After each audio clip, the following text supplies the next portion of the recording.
বিশ্ব চলচ্চিত্রে কিছু মানুষ আছেন যারা নিজেদের গ্ল্যামার, ব্যক্তিত্ব ও অভিনয়শৈলীর মাধ্যমে চিরকালীন হয়ে ওঠেন। মনিকা বেলুচি ঠিক তেমনই একজন অভিনেত্রী। তার সৌন্দর্য, ক্যারিশমা এবং আত্মবিশ্বাস তাকে শুধুমাত্র একজন অভিনেত্রী নয়, বরং গ্ল্যামারের আন্তর্জাতিক প্রতীক হিসেবে প্রতিষ্ঠিত করেছে। ইতালির ক্যামো শহরে জন্ম নেওয়া মনিকার মডেলিং দিয়ে শুরু হলেও খুব দ্রুত তিনি সিনেমার জগতে প্রবেশ করেন। 1990 দশক থেকে তিনি ইউরোপ ও হলিউডের সিনেমায় অভিনয় শুরু করেন এবং অল্প সময়ে তিনি দৃষ্টি কাড়েন দর্শক ও সমালোচকদের। তার মুগ্ধকর রূপ ও আবেগময় অভিনয় তাকে বিশেষ উচ্চতায় নিয়ে যায়।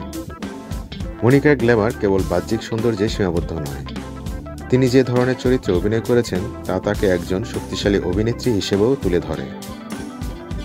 ম্যালিনা, irreversible, the passions of the Christ, spectre ইত্যাদি সিনেমাগুলোতে তিনি অনন্য দক্ষতা ও আত্মবিশ্বাসের ছাপ রেখেছেন।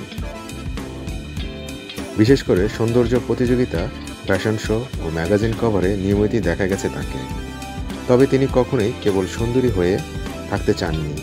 মনিকার মতে নারী মানে শুধু শরীর বা মুখ নয়, নারী ব্যক্তিত্ব, চিন্তা ও অনুভবই তাকে পূর্ণতা দেয়। মনিকার বয়স এখন 50-এরও বেশি, তবু তার গ্ল্যামার যেন সময়কে থামিয়ে রেখেছে। তার বয়সভিত্তিক সৌন্দর্য, পরিপক্কতা ও আত্মবিশ্বাস প্রমাণ করে যে গ্ল্যামার কেবল যৌবনের বিষয় নয়, এটি এক ধরনের চারিত্রিক দীপ্তি। এত বছরে তিনি প্রাসঙ্গিক এবং অনুপ্রেরণার প্রতীক হয়ে রয়েছেন তরুণ প্রজন্মের কাছে। বিশ্বের বিভিন্ন ফ্যাশন হাউস ও চলচ্চিত্র নির্মাতারা এখনও তার সঙ্গে কাজ করতে আগ্রহী। এমন গ্ল্যামার, এমন সৌন্দর্য এবং এমন কণ্ঠস্বর নিয়ে খুব কম নায়িকাই পৃথিবীতে আসেন। মনিকা বেলুচি যেন এক বিস্ময়, যিনি সময়ের বাইরেও অমর হয়ে আছেন।